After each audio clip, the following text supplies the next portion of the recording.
Что было дальше? Соңғы уақытта орысша контентте топ басып, тренд басып шауып келе жатқан ток-шоуға обзор жасаймын.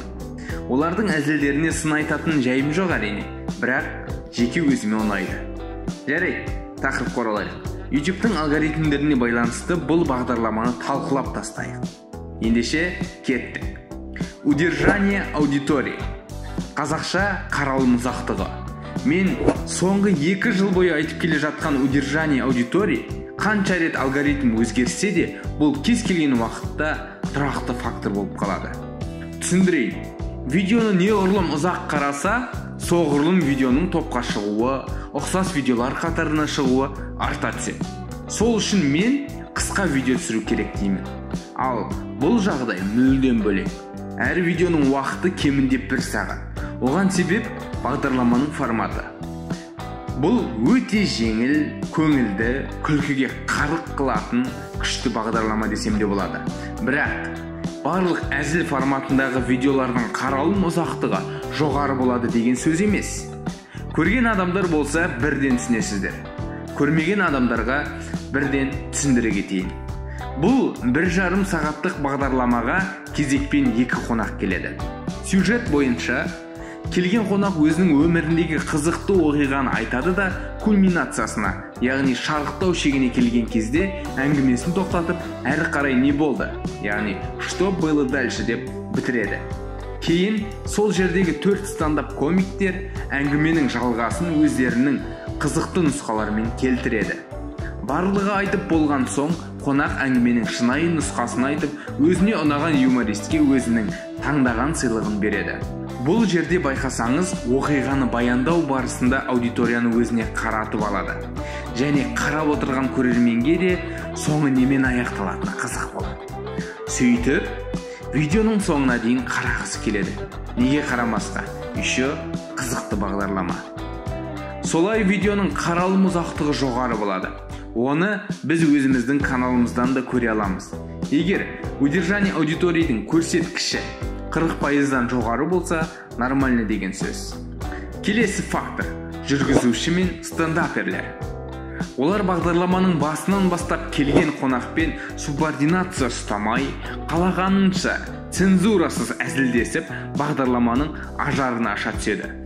Боқтайды, былапыт сөздер айтады, но сонда да бұл соның краскасын аша түседі.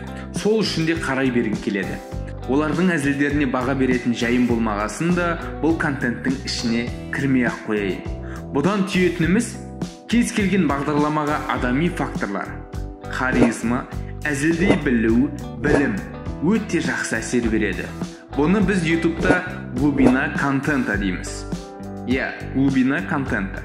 Қазақша контенттің тереңдігі дейміз бе, тұңғиығы дейміз бе, әйтеуір мәні мынандай.